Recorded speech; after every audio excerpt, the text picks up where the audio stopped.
Colin, what has the last 10 days or so been like around here?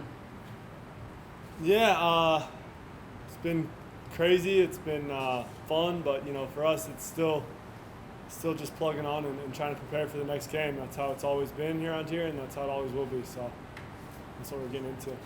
Was there a day or two of kind of shock and time to take it all in? Yeah, I mean, obviously, this is how kind of soccer goes. There's coaching changes happening. There's players that are going to come and go. Players go on loan. Players come in, and for us as a team, it's just about kind of dealing with it, and moving on, and making sure that we're doing all the things that we can as players to win the game. We all like Hack. We miss Hack, and it's sad to see him go, but this is soccer, and so that's all we can do. Did it help that he had a week off between games? Probably. I mean, it does in the long run for as a player. We get the season going, and then we have to take a back seat for a week. That's never fun. We were feeling good about the performance last weekend, and we probably wanted to follow it up with the performance this weekend, and weren't able to. So, we're really ready to go, and Birmingham is going to be a great team, good test, and so that's what we're focused on. Did Hack tell you personally? Did he talk to you guys? Is that how you found out? No, we haven't. He didn't address the locker room. It was the John Neese, the owner, and the James that addressed us and told us there's a change happening, and Danny as well was in there to let us know that what was happening. There's a change taking place, and that's all. That's how we found out. And I think a lot of guys probably reached out to Hack. Like I said, I mean, we all liked Hack, and for us, like I said, I don't know what happened. All I know is that Danny's in charge. We all love Danny. We're ready to play for him, so that's all we can do. What have you learned from Danny, just in terms of him being here, and I guess what style could you expect to see of soccer now that he's in charge?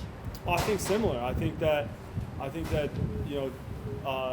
when Danny was Hack's assistant, they had a real idea of how to play. Now, just like in any case, there's probably things that Danny, when he's in charge, he's going to do things differently than Hack. But I think that their theory of how to play soccer is very similar, and it's fun to play. And we've been playing for Danny as well for the last 2 years, and it's fun to play for him, and we're excited to have him in charge.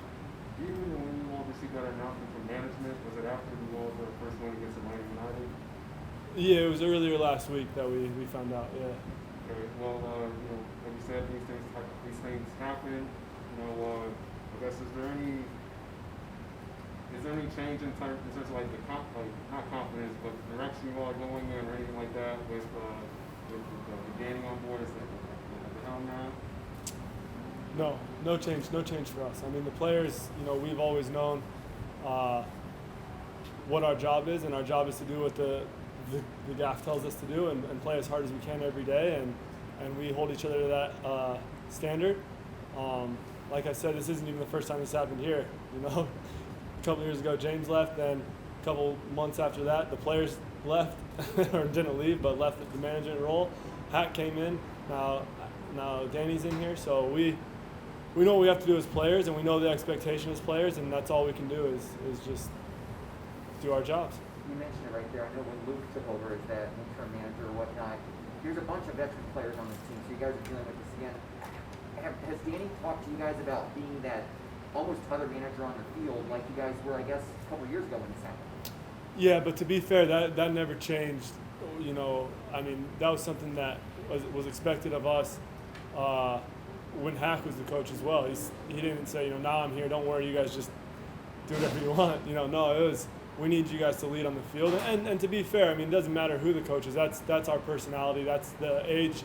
That's the experience in the locker room. They're always going to take that leadership role, not just on the field, but in the locker room. And especially we got some young guys, and they're doing all the right things. I can't say enough about them, between Jogo and Josh and, even Akil, I know he's a bit older, but, he's getting his first minutes and stuff, and that they're all doing the right things. And our job in there is to make sure they keep doing that. I'm sure Danny had a message for you guys initially in that meeting, but you yourself as a captain, do you have your own personal message you want to kind of get across to everyone Yeah, I mean, we talked as a players only meeting, and you know, honestly, in transparency, the message was the exact same thing I'm telling you now. We have a job to do. Our job doesn't change depending on who the coach. The job is to go out there, compete every day in training, get better every day in training, and win every weekend. So, you know, that was what we talked about, and this is the God honest truth. You got a brace last game. Hat trick this game? Don't do that to me. Don't do that to me. I'm just happy we got the first 3 points, and gonna go for the next 3 next weekend, man. Don't put that on me. I saw somebody tweeted that out too. So 64 goals. Like, come on, man. I totaled last year's tally. I'm just happy to do that. Now you guys score a goal for every chamber. That's right. You know I'll tell you what. I'm not trying to put pressure on you. That wouldn't be a bad number either. So, no, I saw that the sign out there. That was cool, man. Whoever made that, whatever fan made that, I'm having that. Bring the ruckus, you know. I swear, I was hoping Wu-Tang would get some shout-outs in the stadium, and finally they do. So. You got tags on. Just hold Yeah, it. I need the RZA to come to a game and just know that we support them.